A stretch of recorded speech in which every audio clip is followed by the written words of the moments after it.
Señor esté con ustedes. El Santo Evangelio según San Juan.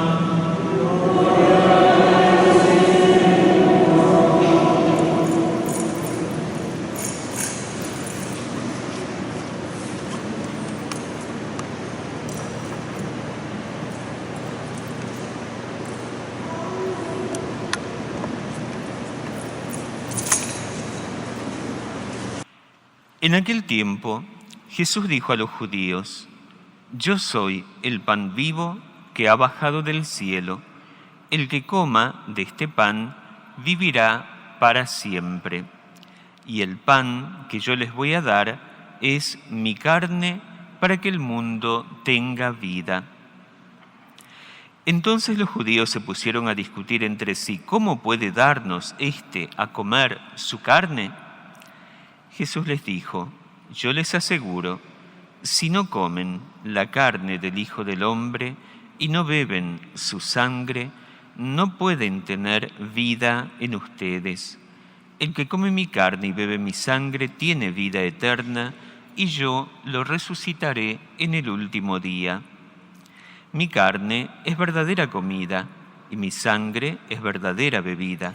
El que come mi carne y bebe mi sangre permanece en mí y yo en él. Como el Padre que me ha enviado posee la vida y yo vivo por él, así también el que me come vivirá por mí. Este es el pan que ha bajado del cielo. No es como el maná que comieron sus padres, pues murieron. El que come de este pan vivirá para siempre. Palabra del Señor.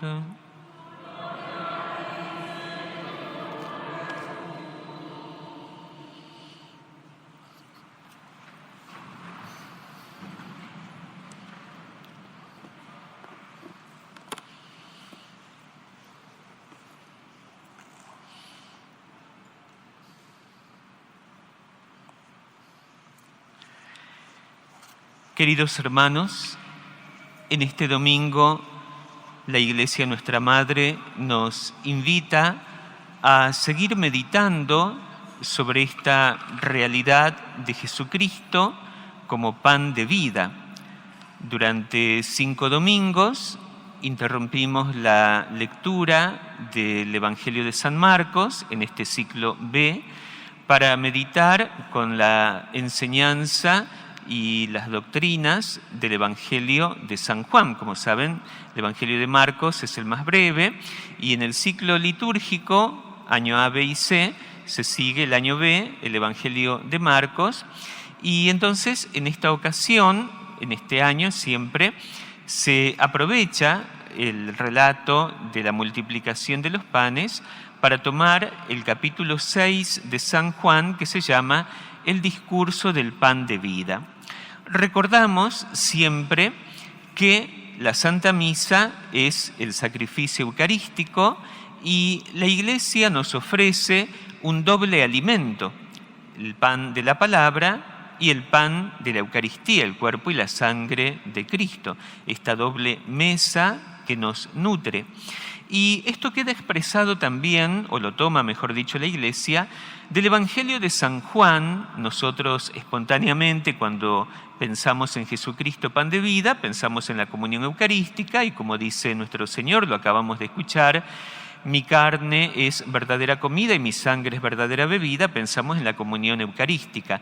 Pero en realidad, el misterio de la presencia de Jesucristo como pan de vida, que nos hace vivir en Dios, comienza con la nutrición de la fe, la aceptación de la fe, de la verdad, de que Jesucristo es el único Salvador.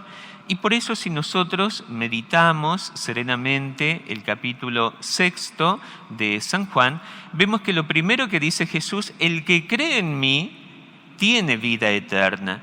Entonces, el primer modo en el cual nuestro Señor llega a nuestra vida, se interioriza y nos alimenta, es la recepción de la fe. Y en segundo lugar, la comunión eucarística. Y justamente uno tiene que estar bien dispuesto para recibir y aprovechar este don tan sublime, que es el tesoro más grande de la Iglesia. Por eso el gran Papa San Juan Pablo II nos recordaba ya al final de su pontificado que la Iglesia vive de la Eucaristía, una enseñanza de siempre de la Iglesia, con su encíclica Ecclesia de Eucaristía. Y de algún modo yo entiendo que su vida se cumple allí, ese sueño profético de San Juan Bosco, de las 2 columnas, donde ve la nave de la Iglesia atacada por sus enemigos, un papa que incluso es atacado y muere, y las 2 columnas hacia las cuales el pontífice conduce a la Iglesia y la asegura, la columna de la Eucaristía y un poquitito más baja la columna de la Virgen. Y esto también de paso es importante porque a veces quizá una mala comprensión de las 3 devociones blancas daría a entender como que tienen el mismo valor, ¿no? La Eucaristía, la Virgen y la Iglesia. No, sino que están dispuestas jerárquicamente. Cristo es el único Salvador. Eso los católicos lo sabemos. A veces nos quieren acusar de que nosotros alteramos la palabra de Dios. No, sabemos que Cristo es el único mediador entre Dios y el Padre, por derecho propio. Lo que pasa es que Él, en la sobreabundancia de su amor y de su poder, también invita a otros a ser instrumentos de Dios y en primer lugar la Virgen Santísima. Por eso nosotros la reconocemos como Madre de la Gracia, Madre de la Divina Gracia, la saludamos en las letanías e incluso, aunque todavía no se ha proclamado el dogma de María Corredentora, pero la reconocemos como la mediadora, la que acompaña a Jesús en esta obra de salvación. Entonces, por eso, la presencia de María es fuente de gracia para la humanidad y particularmente para el creyente que se acerca a Él. Y la Iglesia, la suprema autoridad, que es el Papa, también, que si bien no en todas las épocas ha vestido de blanco, pero actualmente en los últimos tiempos, la sotana blanca del Papa representa justamente al vicario de Cristo, pero no tiene evidentemente el mismo nivel de dignidad y de plenitud de santidad ni que la Eucaristía ni que la Virgen Santísima. Es más, es una persona frágil como nosotros, como lo muestra el mismo Santo Evangelio, capítulo 16 de San Mateo, donde vemos allí por un lado la profesión de fe de Pedro, que dice, tú eres el Mesías, el Hijo de Dios, pero que luego trata de apartar a Cristo del camino de la cruz y merece ese reproche de nuestro Señor, apártate de mí, Satanás, porque tus pensamientos no son los de Dios, sino los de los hombres. Pero remarcamos sobre todo la centralidad de la Santísima Eucaristía. Entonces la Iglesia vive de la Eucaristía. Por eso es que nos invita la Iglesia a meditar durante 5 domingos, primero en el milagro de la multiplicación, que es un milagro eucarístico. Justamente el Evangelio de Juan, podemos decir que es el Evangelio más eucarístico de los 4. Obvio, no vamos a poner competencia entre los evangelios, que si bien tienen sus autores humanos, el autor principal es el Espíritu Santo. Entonces, en los 4 evangelios se nos manifiesta el misterio del mismo Salvador, pero los 3 evangelios sinópticos nos traen el relato de la última cena, de la institución de la Eucaristía, las palabras, tomad y comed, esto es mi cuerpo, tomad y bebed, esto es mi sangre. Juan no. ¿Pero por qué? Porque todo el Evangelio de Juan está la presencia de Cristo, el Cordero que ha de ser inmolado. Y por eso entonces este capítulo 6. Y la Iglesia quiere que nosotros lo interioricemos, lo meditemos. En esta semana que ha terminado, los obispos de Nigeria han sacado una carta pastoral precisamente referente a la Santísima Eucaristía y a la celebración de la Santa Misa, porque lamentablemente en la época actual que vivimos, de una crisis, una decadencia espiritual, se viven horizontalmente los misterios de la fe. Sabemos nosotros que hay ciertamente una dimensión horizontal de una caridad fraterna, pero la misa no es simplemente un convivium fraterno, no es solamente una reunión de familia. En todo caso, es la asamblea, la congregación de la familia de Dios que celebra el santo sacrificio de un modo incruento. La ofrenda de Cristo, que en la cruz vence al demonio y al pecado, nos rescata y nos deja ese precepto en la última cena: haced esto en memoria mía. Por eso, cada vez que se celebra el santo sacrificio de la misa, se hace presente el mismo sacrificio de Jesús. Y el sentido principal de la celebración eucarística no es el encuentro fraterno, es la adoración del Padre, la adoración a la Santísima Trinidad, la honra a Dios. Por eso, así lo dicen con claridad los obispos en esta pastoral, y es significativo que esta enseñanza venga del África, que últimamente nos ha dado tantas enseñanzas y signos de fidelidad a la doctrina y también a la vida de la fe mediante el martirio. Nigeria, de manera especial, ha tenido que sufrir varios atentados contra los cristianos por ser cristianos.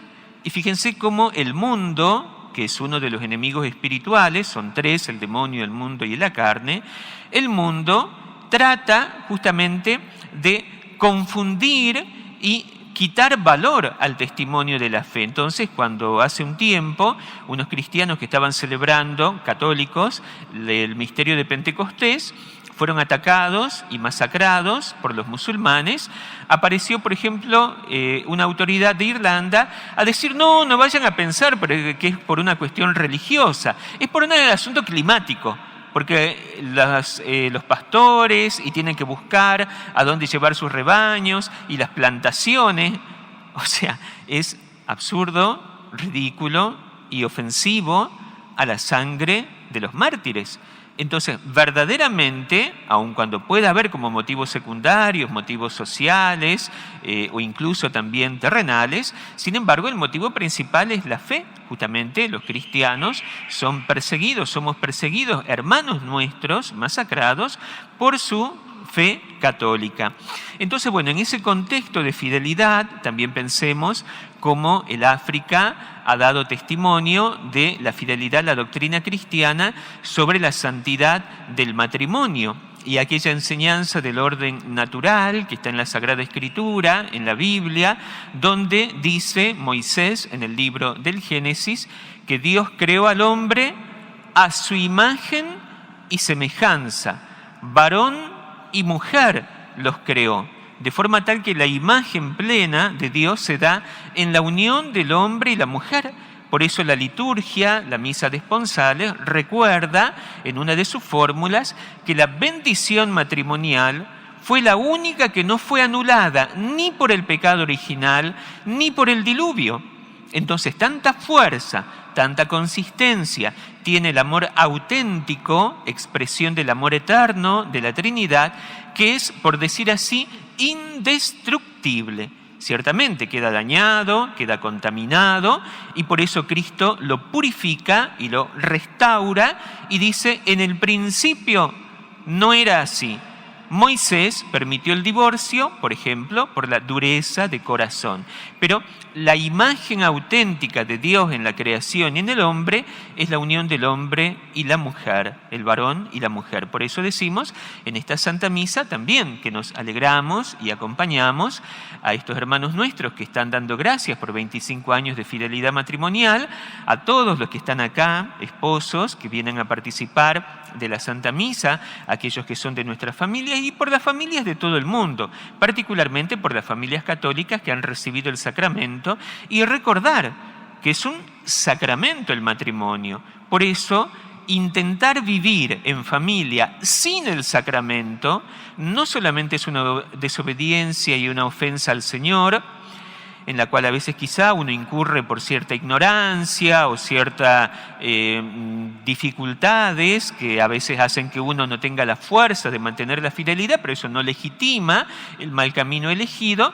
Pero bueno, de alguna manera, como diría San Pablo en la Carta a los Romanos o el libro de la Sabiduría, en cierto modo puede ser en parte disculpable, pero ciertamente no es lo ordenado. Entonces, el deseo tiene que ser vivir como Dios quiere y con el santo sacramento. Si soy católico, si soy bautizado, ni se me puede pasar por la cabeza que yo pueda vivir agradando a Dios, formando una familia, si no aspiro al sacramento. Entonces el sacramento es igual en dignidad en cuanto sacramento a todos los otros sacramentos. Entonces todos los sacramentos, los 7 sacramentos, son expresión del amor de Cristo. Luego se verá cuál es más urgente o necesario: el bautismo, el primero de todos; la Eucaristía, el único en el cual está Jesús verdaderamente presente de modo personal. Pero los 7 sacramentos son necesarios para el crecimiento de la Iglesia. Y de alguna manera, en el matrimonio y en la familia, se expresa la realidad de la Iglesia. Por eso, la familia cristiana la llama el Catecismo de la Iglesia Católica Iglesia doméstica.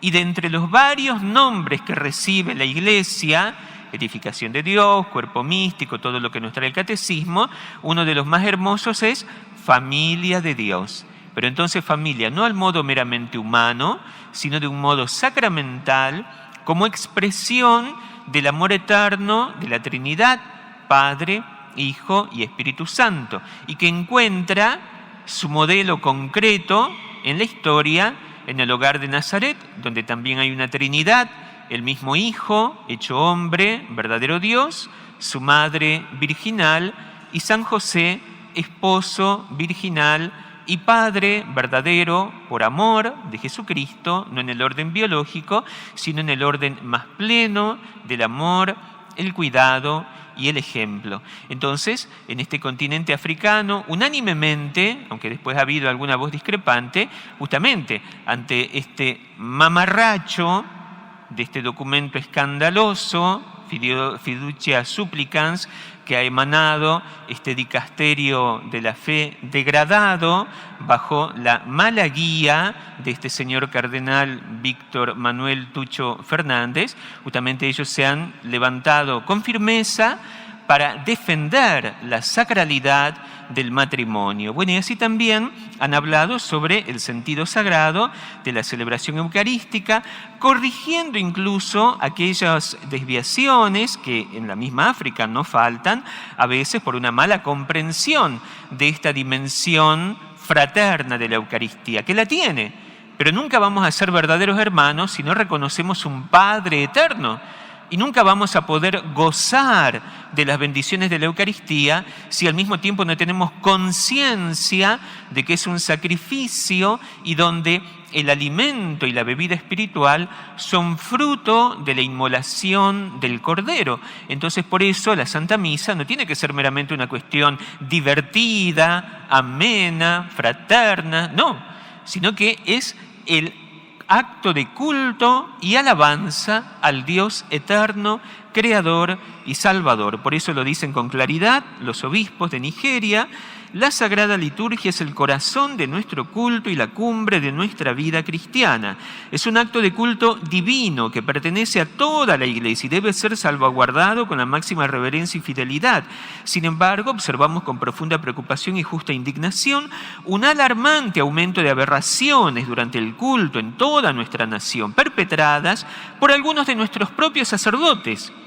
Estos abusos incluyen desviaciones de las oraciones y rúbricas prescriptas de la misa, incluyendo la plegaria eucarística, manejo irreverente de la Eucaristía, caminar por el pasillo mientras se lleva la custodia durante la exposición del Santísimo Sacramento y bendecir al pueblo usando gestos parecidos a la aspersión del agua bendita, música inapropiada, incluida la importación de música profana a la liturgia, danza indecorosa incluso con la custodia que contiene la Eucaristía, comercialización de la liturgia en forma de demasiadas colectas y recaudación de fondos justo en medio de las celebraciones litúrgicas, el uso del púlpito para perseguir intereses personales, la incorporación de costumbres locales incompatibles con la fe bajo el paraguas de la inculturación, la no utilización de ornamentos apropiados, la falta de preparación adecuada para cada aspecto de la celebración litúrgica, la invención de ritos como la dedicación del niño, en la que algunos sacerdotes colocan un niño en el altar cuando, según la enseñanza de la Iglesia, un niño es dedicado a Dios durante el bautismo. Bendición de objetos no aprobados por la Iglesia como sacramentales. y muchos otros. No hace falta entrar en detalles y que muchas de estas cosas ocurran también en otros lugares del planeta. Que quede inequívocamente establecido, la liturgia no es todo palabra de los obispos, ¿no? La liturgia no es un patio de recreo privado para la innovación personal, no es una plataforma para la autoexpresión del celebrante, es un encargo sagrado transmitido por la Iglesia que debe celebrarse según las normas y tradiciones establecidas. O sea, pueden buscar el documento, es un poquitito más largo, no es tan largo, y entonces hace un pedido: renovemos todos nuestro compromiso con la celebración correcta y fiel. La liturgia es un anticipo del banquete celestial. Extendemos nuestra más sincera gratitud a todos los sacerdotes que en su celebración de la liturgia permanecen fieles a las enseñanzas y tradiciones de la Iglesia. Bueno, realmente la Sagrada Eucaristía es un misterio de fe, por tanto, es un misterio donde también hay una verdad. Lo vemos con claridad en las lecturas de hoy. La Iglesia siempre es sabia madre y maestra. Como madre nos cuida, nos nutre, como maestra nos enseña, y al disponer el pan de la palabra, de la liturgia, por eso creo que es algo muy hermoso que se ha difundido en los últimos años entre muchos fieles, tener su liturgia cotidiana, los que pueden participar de la Santa Misa diaria, y si no, por lo menos ir siguiendo el orden de las lecturas de cada día, prepararse para la Santa Misa del domingo, que es la más importante, es la Pascua semanal. Entonces ir siguiendo ese orden y no improvisar. O sea, es bueno recordar algunos versículos que quizás nos impactan más, nos emocionan más, nos iluminan, tenemos que atesorarlos, como los santos de todas las épocas nos han enseñado, pero también recordar el orden en el cual la palabra de Dios ha sido expresada. Entonces, en estos días, antes que termine este ciclo de 5 domingos, que el próximo domingo concluirá el capítulo 6 de San Juan, repasar a modo de lección divina, de lectura orante, este capítulo, y ver, como decíamos, hay un orden muy claro. Antes de invitarnos a acercarnos a la Sagrada Comunión Eucarística, nuestro Señor, que dice: mi carne es verdadera comida, mi sangre es verdadera bebida, primero nos invita a nutrirnos de la fe. Por eso, cuando el sacerdote invita a la comunidad a la adoración después de la consagración, justamente dice: este es el sacramento de nuestra fe. Hay una fe, hay una verdad, hay una enseñanza. Si no la conocemos y no la vivimos, no podemos agradar al Señor, no podemos recibir la gracia. Es más, incluso nos exponemos a ofender al Señor. De hecho, justamente el apóstol San Pablo, que en la carta primera a los Corintios testimonia también esta tradición de la institución eucarística, nos dice algo muy importante. Dice: quien no se dispone bien a la Eucaristía, lo voy a leer mejor, quien no se dispone bien come su propia condenación, y también señala que incluso algunos males de la comunidad, incluso enfermedades y muerte, tienen que ver con el trato indigno o la recepción inconsciente de la Sagrada Eucaristía. Dice así el apóstol: siempre que coman este pan y beban esta copa, proclamarán la muerte del Señor hasta que vuelva. Por tanto, quien coma el pan y beba la copa del Señor indignamente, comete pecado contra el cuerpo y la sangre del Señor. En consecuencia, que cada uno se examine antes de comer el pan y beber la copa. Quien come y bebe sin reconocer el cuerpo del Señor, come y bebe su propia condena. Esto es palabra del Señor, no es invento mío. Esta es la causa de que haya entre ustedes muchos enfermos y débiles, y que mueran tantos. Si nos examinamos nosotros mismos, no seremos juzgados. Y si nos juzga el Señor, es para corregirnos, a fin de que no seamos condenados con el mundo.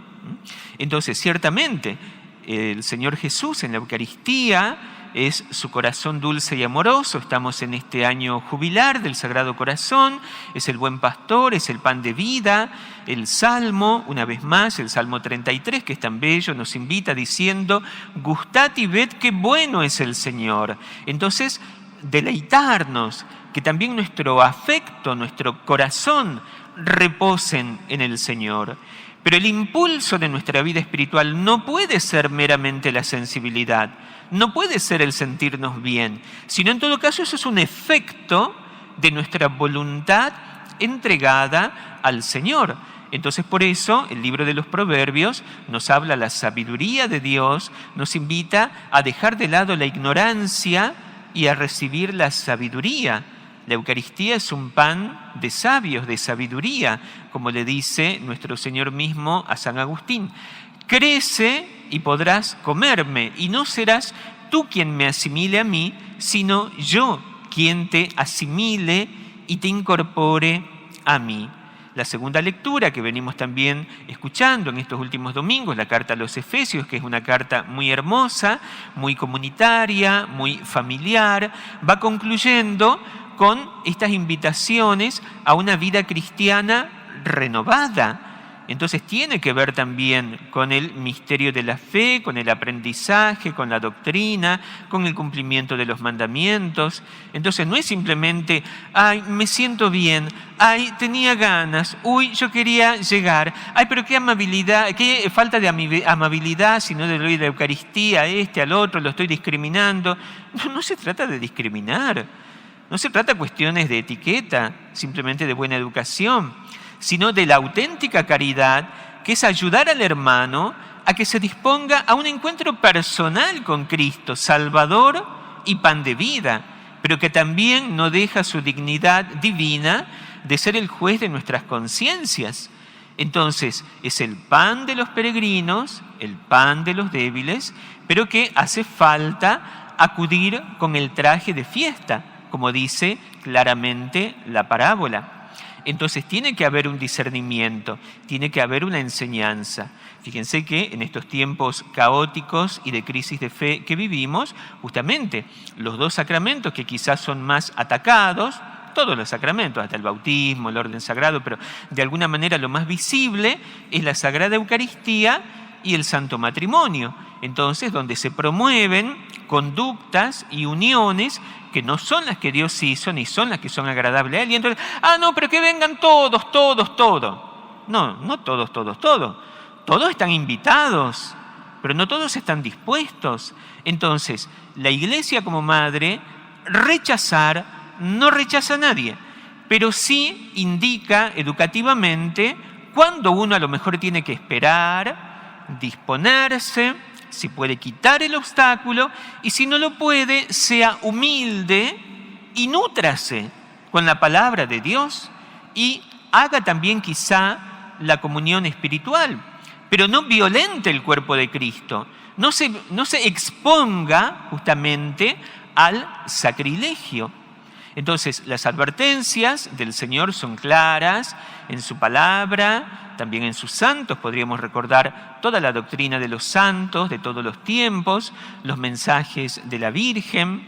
En este tiempo, en esta semana que ha terminado, también el día de la Asunción, ha fallecido en el Japón la hermana Agnes Sasagawa, que es la vidente de Nuestra Señora de Akita, que algunos de ustedes conocen, que como ustedes saben, este nefasto personaje que ya hemos mencionado, el cardenal Tucho Fernández, hace unos meses, en mayo, sacó unas nuevas normas para el discernimiento de las presuntas apariciones, y en estos días, incluso en estos meses, se ha apresurado a escribir, a expresarse de una manera realmente escandalosa, y digo escandalosa en el sentido del Evangelio. ¿Qué es escándalo? Es un obstáculo, es una piedra que estorba en el camino y que aparta de la recta fe. Eso significa el término propio de escándalo, no todo aquello que meramente es barullero y que llama la atención, sino realmente un obstáculo en la fe. Bueno, entonces, ¿qué es lo que ocurre? Justamente, así como por un lado están en contra allí en el Vaticano, parece, de estas verdades, o por lo menos deseos, de la proclamación del quinto dogma, María Corredentora y todo lo demás. Ya se ha expresado este cardenal contra las apariciones de Nuestra Señora de todos los pueblos, que es verdad, ojo, en esto tenemos que tener paciencia, criterio, prudencia, incluso obediencia, pero obediencia auténtica, es decir, a la recta doctrina, no a las imaginaciones confusas de gente que aprovecha malamente el lugar en el cual está. Entonces, bueno, como decimos, ya se ha expresado este señor cardenal sobre algunas apariciones, y quiero poner de ejemplo, disculpen que se alargue un poquito, pero bueno, también es importante el aprendizaje de la fe. Ha hablado sobre varias apariciones, sobre la rosa mística y todo lo demás, y sobre una que yo no conocía, la verdad, la Trinidad Misericordia, sobre una supuesta aparición, unos mensajes a un muchacho en Italia, el santuario de Macho en Villa Guardia, y donde, bueno, se habla sobre la Trinidad Misericordia, ¿no? ¿Por qué lo menciono? Porque el Papa, el vicario de Cristo, el sucesor de Pedro en la última cena, nuestro Señor, le da la misión de confirmar a sus hermanos en la fe. Al anunciar de su traición le dice: y tú, Pedro, cuando vuelvas o cuando te conviertas, confirma a tus hermanos en la fe. De forma tal que la esencia del ministerio petrino es dar claridad y firmeza en la fe. Y quienes colaboran con el Papa tienen que colaborar precisamente en esto. Entonces, traer claridad, no traer confusión. Entonces, por un lado, se rechazan aquellas apariciones que hablan de castigo. Ojo, lo han dicho así, no lo leo todo para no alargar simplemente, pero la Pontificia Academia Mariana, por un lado, y la comisión que está encargada de revisar las manifestaciones, supuestas revelaciones, justamente dice: no, todo aquello que habla de castigo es contrario a la fe y a la enseñanza de Dios. Bueno, tenemos que sacar en primer lugar los profetas del Antiguo Testamento y el Apocalipsis. Es decir, el castigo en el orden divino es una corrección de amor. Justamente nuestro Padre nos indica que vamos por mal camino y nos advierte, y entonces por eso tiene importancia también el anuncio y la corrección. Y entonces, bueno, uno teme que vayan a meterse incluso ya con apariciones reconocidas. Nuestra Señora, el Inmaculado Corazón, ella dice claramente en el año 1917, le dice a los pastorcitos, todavía no terminó la Primera Guerra Mundial, esta guerra va a terminar. Pero si la gente no se convierte y no reza, habrá otra guerra peor. La hubo. Y el anuncio: Rusia esparcirá sus errores, la Iglesia será perseguida, el Papa tendrá que sufrir mucho. La gran promesa de consuelo: al final mi Inmaculado Corazón triunfará. El amor y el poder de Dios son infinitos y superan toda la malicia del demonio. Y María Santísima, que es la omnipotencia suplicante y el reflejo más perfecto en la creación del poder y del amor de Dios, triunfa. Por eso, como el Salmo 44, tan hermoso, que muestra allí la hija del rey en el trono, junto a ese príncipe bello, eres el más bello de los hijos de los hombres, Jesucristo, la reina ataviada con sus joyas. Mi Inmaculado Corazón triunfará. Pero mientras tanto, puede ocurrir que en la historia, mientras nosotros no obedecemos los llamados de amor y los pedidos de Jesús y de María, tengamos que experimentar los castigos, que no son castigos externos que Dios propina como si fuese un mal maestro, sino el proceso interno de los acontecimientos. 100 años exactos antes de la terrible Revolución Francesa, que no vamos a hablar ahora de todo lo que sucedió en las Olimpiadas en París, 100 años antes, el Sagrado Corazón de Jesús le indica a Santa Margarita María de Alacoque que tiene que pedirle al rey la consagración de Francia y que en los estandartes reales esté también plasmado el Sagrado Corazón. No se obedeció.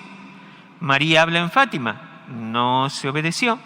María ha hablado en tantos lugares, algunos, repito, hay que esperar, el prudente juicio de la Iglesia, pero incluso si no hubiese habido esa aparición, si no hubiese habido ese mensaje, la Virgen en Akita habla sobre la decadencia de la vida espiritual y que muchos religiosos tentados por el demonio dejarán su vida de consagración. Pero aunque no lo hubiese dicho la Virgen, basta observar qué pasó en la década del 70.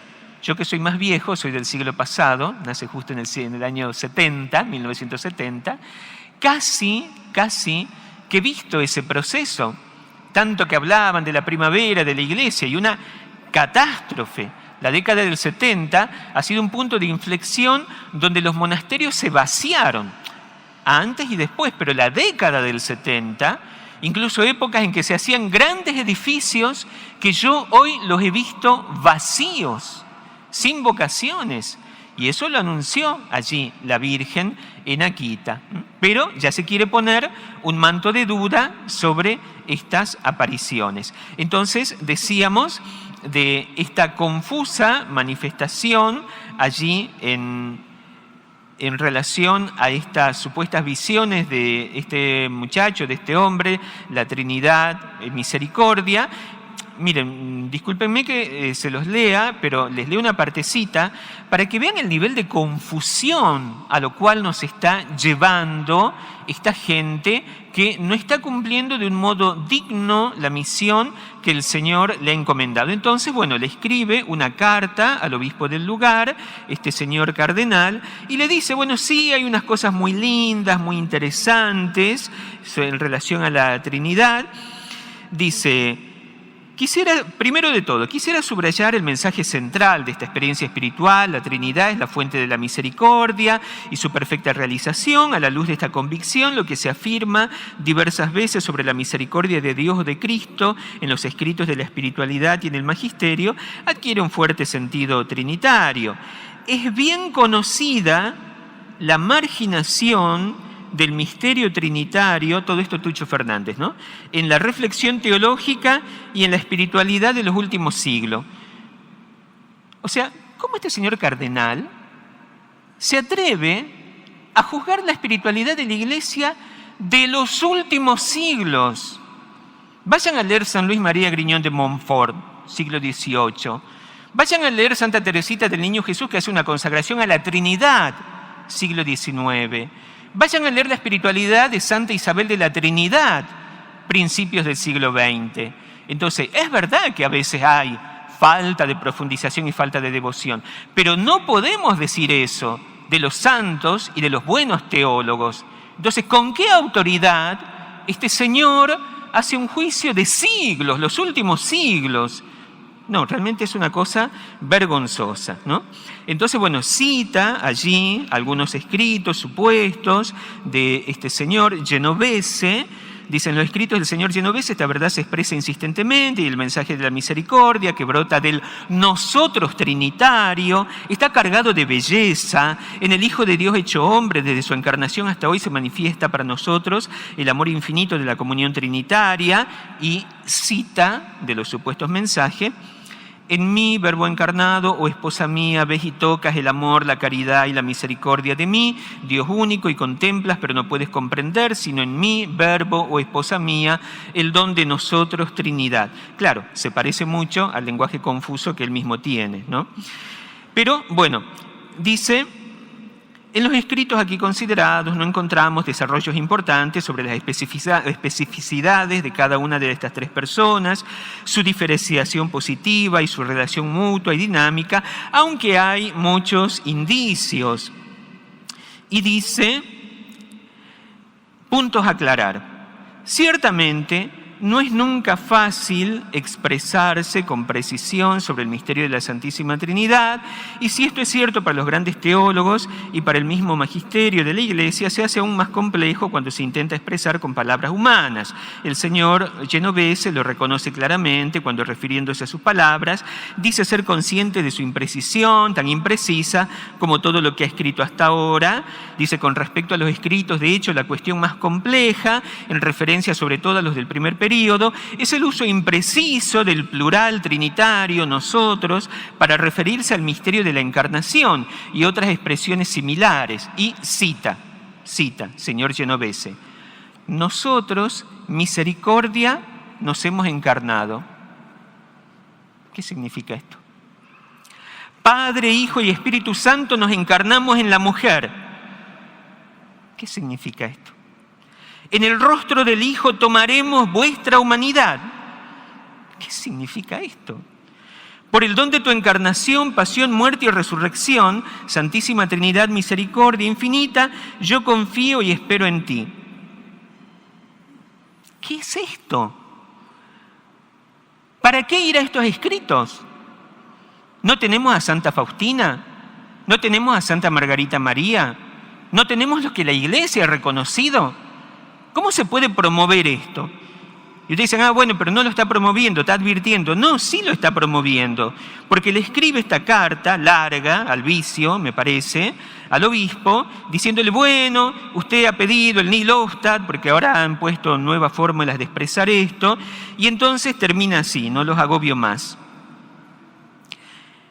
En el caso, dice, en general hay que recordar siempre que los auténticos frutos del Espíritu Santo a veces aparecen relacionados con experiencias humanas confusas, expresiones teológicamente o elementos puramente humanos. Por último, en el caso de que se diesen mensajes futuros del señor Genovese antes de ser difundidos o publicados, deberán ser evaluados por el obispo diocesano en diálogo con este dicasterio. A la luz de cuanto se ha dicho hasta ahora, teniendo en cuenta los demás elementos de juicio por usted ya aportados, como los diversos y ricos frutos espirituales precedentes de esta experiencia espiritual, creemos que puede avanzar hacia una conclusión del discernimiento para el bien del santo pueblo de Dios, recibiendo con la presente carta la confirmación para la determinación del nihil obstat por usted propuesto. Es espantoso. O sea, luz verde para que le dé el nihil obstat. Pero ¿cómo le va a dar el nihil obstat a una cosa tan confusa? Sí, el magisterio de la Iglesia, por 20 años, por una cuestión de traducción, prohibió la difusión de los mensajes de la Divina Misericordia y con paciencia lo aceptamos. Y finalmente, por obra del Papa polaco, San Juan Pablo II, se pudo conocer la doctrina auténtica y hoy es parte de la liturgia. Bueno, tengamos esa paciencia, pero ¿por qué apresurarnos a promover la confusión? Las revelaciones privadas no son parte del depósito de la fe. Eso nosotros lo sabemos, porque justamente la doctrina auténtica ha sido terminada de revelar en la época de los apóstoles, en la vida de los apóstoles, y termina con la muerte del último apóstol.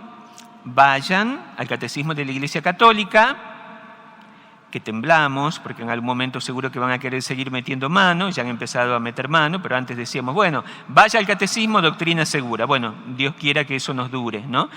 Número 67 habla sobre las revelaciones privadas y justamente dice, ninguna revelación, aunque sea auténtica, ni completa, ni perfecciona la revelación del credo. Lo que en cada misa, los 12 artículos del credo, sea el credo niceno o cualquier otro, son 12 las verdades básicas de la fe, no añade nada. Pero, si bien ya está la doctrina auténtica, nosotros como creyentes, la Iglesia, crece en la comprensión del misterio de la fe. Y ahí sí tienen valor, tienen importancia las revelaciones auténticas. Entonces, no es de fe, y eso ustedes lo saben, creo yo, no estamos obligados a creer en Lourdes, no estamos obligados a creer en Fátima, no estamos obligados a creer en Guadalupe, no estamos obligados a creer en el Pilar. Digo obligados en cuanto depósito de la fe.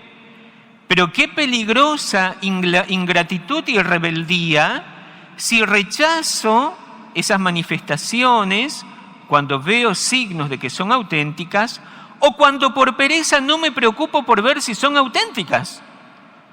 Porque si el Señor las da, yo estoy despreciando su presencia si no tengo ese cuidado. Entonces volvemos a repetir, parece misterioso, probablemente los que no sean católicos no tengan fe, esta cosa no la van a entender. Uno dice, ¿cómo? No es de obligación y sin embargo puede ser una ingratitud. Perfecto, porque la gracia que cada uno recibe Yo puedo tener un sueño, puedo tener una revelación y nadie está obligado a creerme. Pero yo, la revelación, lo que el Señor me da, sí tengo la obligación de asimilarla y ver, como dice San Pablo, distinguir si es mensaje de Dios, discernir los espíritus, como dice San Ignacio, y si es auténtico, es en obediencia de fe que lo tengo que vivir, pero no obliga al otro.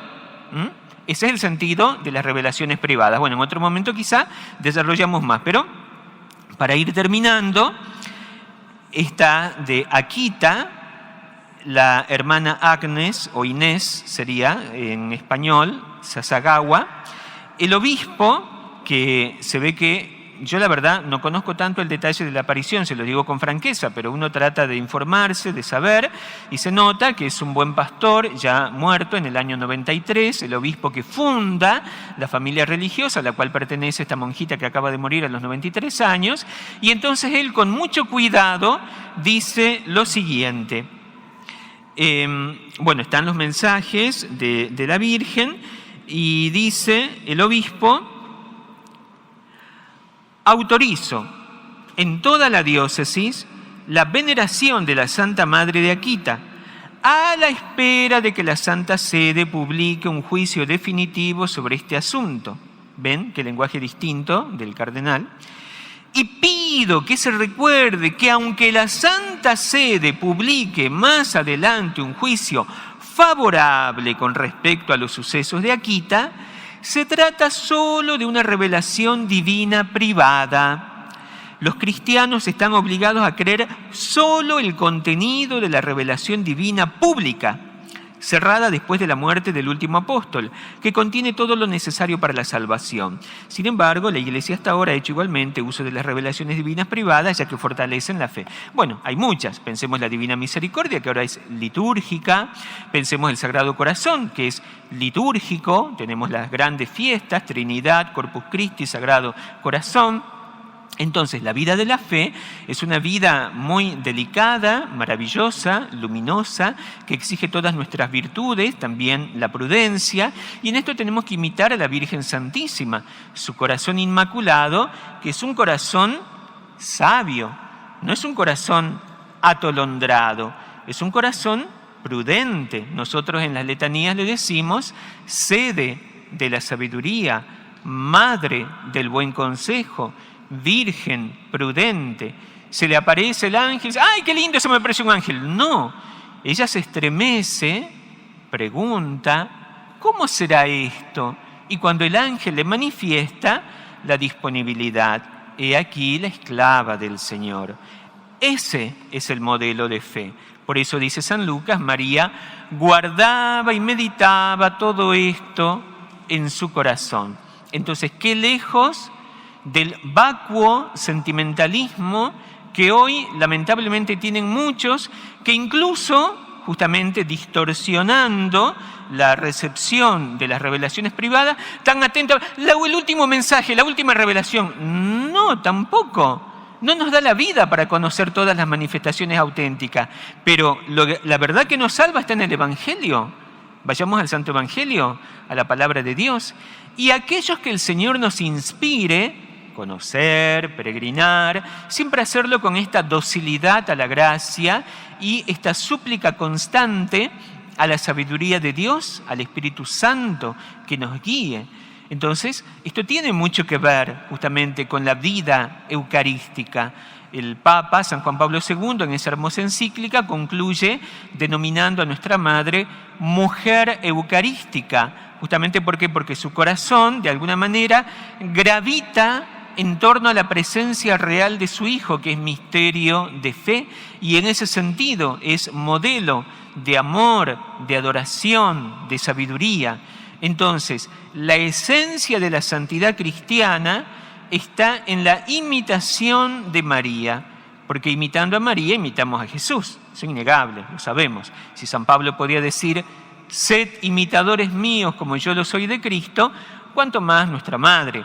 Entonces, el gran modelo es la Virgen Santísima en su devoción auténtica, la que enseñan los santos, pensamos sobre todo en San Luis María, y también en las manifestaciones auténticas que tienen de sobra para fundamentar nuestra vida cristiana. Podríamos estar toda la vida solamente meditando la espiritualidad de Guadalupe y nos quedaría la parte más grande por seguir aprendiendo. Entonces, ¿por qué la superficialidad de derramarnos en cosas que no son seguras? Vamos a lo seguro, a la presencia del Hijo, a la presencia de la Madre. Vamos a pedir a San José que desde su silencio, este varón justo y sabio, prudente, fiel, nos enseñe la verdadera adoración del amor y del silencio. Ave María Purísima.